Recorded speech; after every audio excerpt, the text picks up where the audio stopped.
Olá, aqui é a Helga. Hoje eu vou seguir com a série sobre a Amazônia. Quem viu meu vídeo de número 73 sobre os Yanomami devem lembrar que eu fiz a tradução deste artigo assinado por Silvia Palacios e outra pessoa. Vou hoje fazer a leitura de um artigo publicado no Solidariedade Ibero-Americana, que é uma associação não partidista fundada em 1992 no México e no Brasil, com a finalidade de defender o Estado Nacional Soberano e a matriz cultural cristã da civilização ocidental. Quem já está acostumado ao meu canal sabe que são duas das defesas que eu faço também. Do Estado soberano, soberania das nações, e a civilização ocidental cristã. Por que eu decidi ler este artigo que se intitula Enclaves no Iraque, depois na Amazônia? Publicado nessa página do MSIA, que é este Movimento de Solidariedade Ibero-Americana. Porque quem está aqui no conselho editorial da revista que eles publicam, é um periódico quinzenal chamado Solidariedade Ibero-Americana, é exatamente Silvia Palacios, a autora daquele artigo que eu apresentei no meu vídeo 73, e com o qual eu abri este vídeo hoje. Ela é conselheira editorial e também é uma das fundadoras deste Solidariedade Americana. Aqui o artigo é esse, Enclaves no Iraque, depois na Amazônia, foi publicado em julho de 2014, sobre o tema que eu estou tratando nesses meus vídeos, indigenismo, e quem assina é a própria editoria dessa página web. Quer dizer, que por trás está Silvia Palacios. Importante esse artigo porque entra dentro daquela discussão que eu comecei com esse vídeo 72. Aquele vídeo 72, já estamos aqui com esse, o quarto vídeo da minha série sobre a Amazônia. Achei importante e já sinalizei no vídeo anterior, de número 74, que eu ia falar sobre esse assunto. O que é? A possibilidade de haver conflitos em território brasileiro, dada uma doutrina que já existe aí entre esse establishment oligárquico anglo-americano, que justifica intervenção externa em certos territórios, em casos de salvaguarda de direitos humanos e de meio ambiente, questões de meio ambiente, de ecologia. É incrível. Vamos a ele. Quem está acompanhando o mais recente drama, ou melhor, tragédia, no Iraque, acossado pela invasão do grupo terrorista sunita Estado Islâmico no Iraque e no Levante, não pode deixar de se preocupar com a perspectiva de uma fragmentação étnico-religiosa do país e com possíveis desdobramentos de tendências similares para o caso da região amazônica. Então, veja que o artigo já vai nos orientando no sentido de que a gente tem que ler o que vai ser mostrado aqui abaixo, pensando no caso da nossa Amazônia. De fato, certos setores do establishment oligárquico anglo-americano, que, não nos esqueçamos, patrocinam o movimento ambientalista indigenista internacional como instrumento de intervenção política, já admitem o fim do Estado Nacional iraquiano em sua forma atual, considerando uma futura partição do país em 3 áreas. Uma zona curda ao norte, xiitas no leste e no sul, e sunitas no centro e no oeste. Esta última, área invadida pelo ISIS. Característico desta orientação foi a última coluna do jornalista e apresentador estrela da rede CNN. CNN é uma cadeia de televisão norte-americana de esquerdas, liberal, como se diz nos Estados Unidos. e, claro, estão muito afinados com esse ambientalismo. Toda essa história de meio ambiente. Fareed Zakaria, o apresentador da CNN, escreveu no Washington Post, matéria que foi reproduzida pelo Jornal Brasileiro Estado de São Paulo em 23 de junho de 2014 e sugestivamente intitulada Estratégia de Enclave no Iraque, na qual afirma sem meias palavras, que os Estados Unidos deveriam reconhecer uma nova realidade no Oriente Médio, o mundo dos enclaves. O que é um enclave? Vamos aqui. O enclave em geografia política é uma parte do território de uma jurisdição territorial que está completamente rodeado pelo território de outra jurisdição. Pensando na Amazônia, seria a Amazônia sob jurisdição, digamos, da ONU e completamente rodeada pelo território de outra jurisdição, quer dizer, da brasileira, do Estado brasileiro. Mais ou menos isso.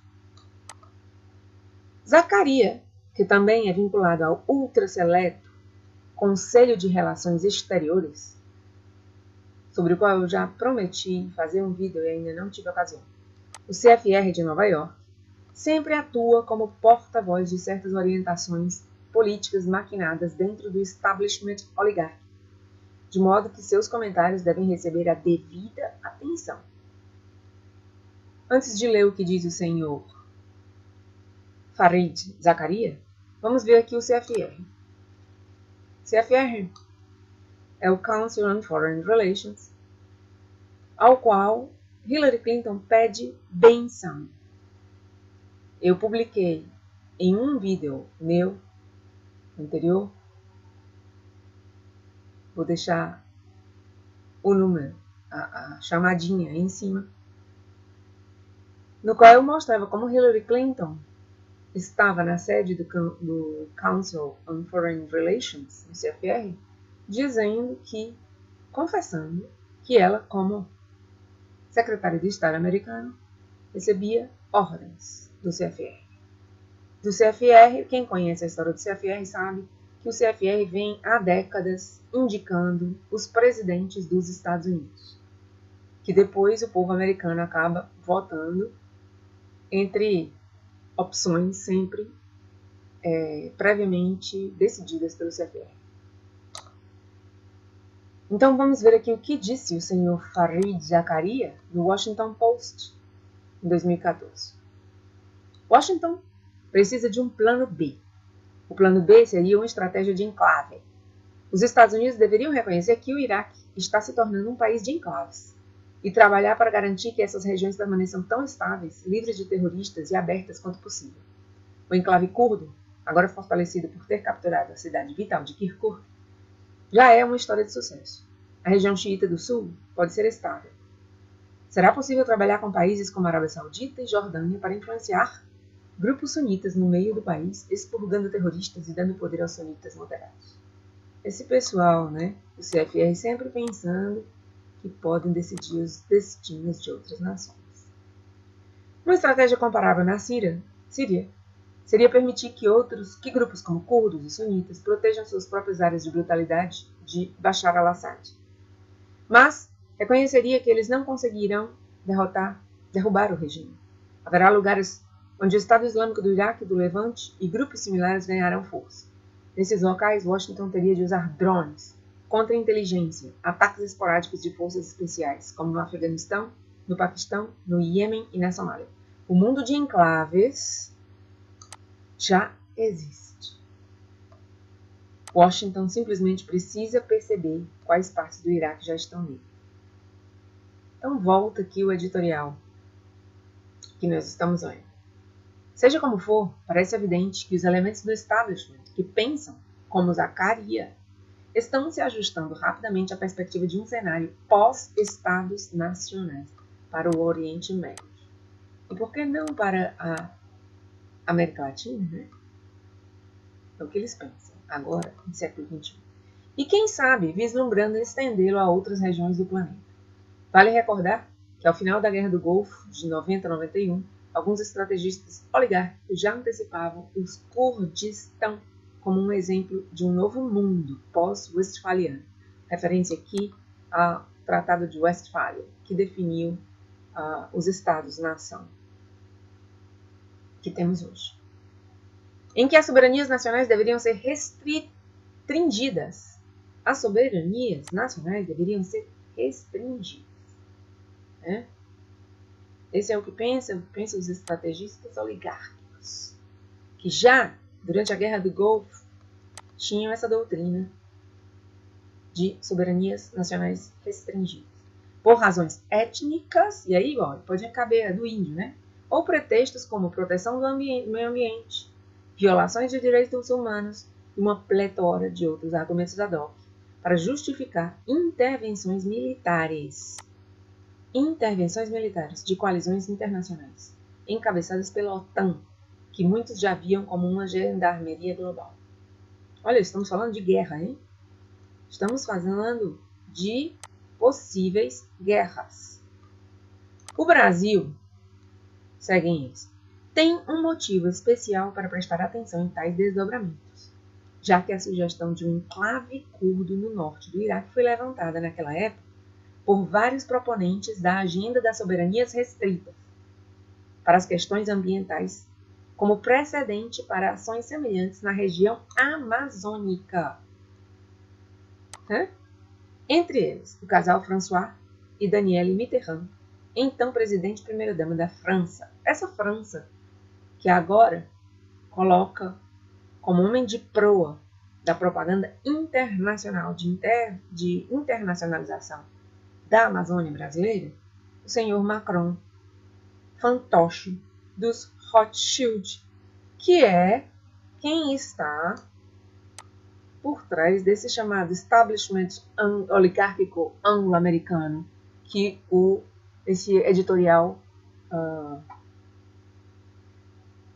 cita.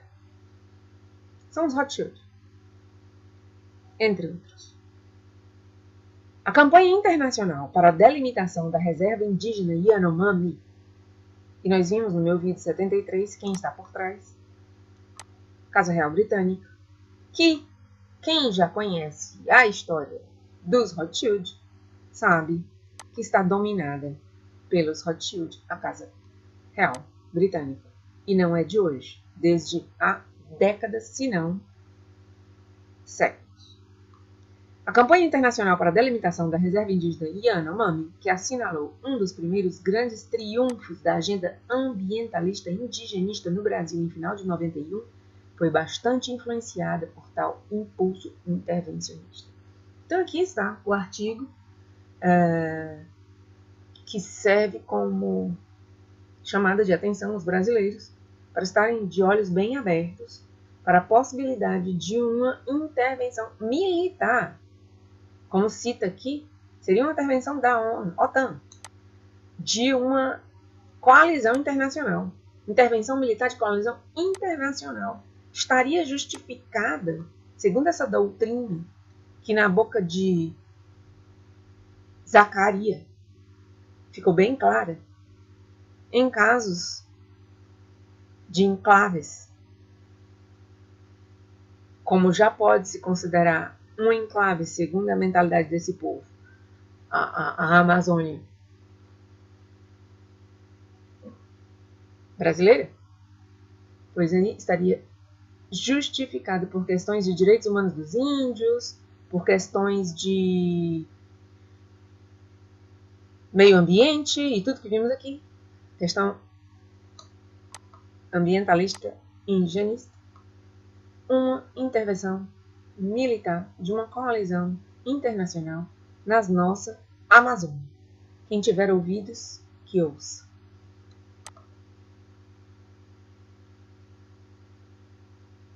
Então vemos aqui casal Mitterrand, presidente e primeira-dama da França, sugerindo soberanias restritas para questões ambientais, que caberia no caso da Amazônia, né? Cabecinha deles. Esse Mitterrand, que foi sucedido por outros presidentes e hoje está aí o Macron, por que Macron acha-se no direito de levantar a voz e fazer uma propaganda mundial histérica acerca do perigo que corre o pulmão do mundo, segundo ele, que é uma mentira, que é a Amazônia brasileira? Porque ele se acha com direito sobre a Amazônia. Porque existe um negócio hoje chamado Panamazônia. Um conceito segundo o qual a selva amazônica da América do Sul é a união dos povos amazônicos que devem estar juntos no cuidado do meio ambiente e uma relação política entre as nações que compartilham a Amazônia. E então, os países panamazônicos, que seriam vários, né, em 3 grandes grupos se dividem: andino-amazônicos, Venezuela, Colômbia, Equador, Peru e Bolívia; Guianas, a Suriname e a Francesa, e o Brasil. Quer dizer, o Brasil é tão grande, 60% da Amazônia é brasileiro, que ele mesmo faz um grupo sozinho. Mas essa Guiana francesa, vamos dizer o que é. Claro, jurisdição sobre ela tem Macron como presidente da França. A França, porque Guiana francesa é uma região da França, não é um país separado, é uma região da França e também é um território que faz parte da União Europeia, como região ultraperiférica, uma vez que é um departamento de ultramar da França. Então, isso aqui, Guiana Francesa, é parte da França e também é parte do que se entende sobre, já apaguei já aqui, a Amazônia Pan-Americana, a Panamazônia.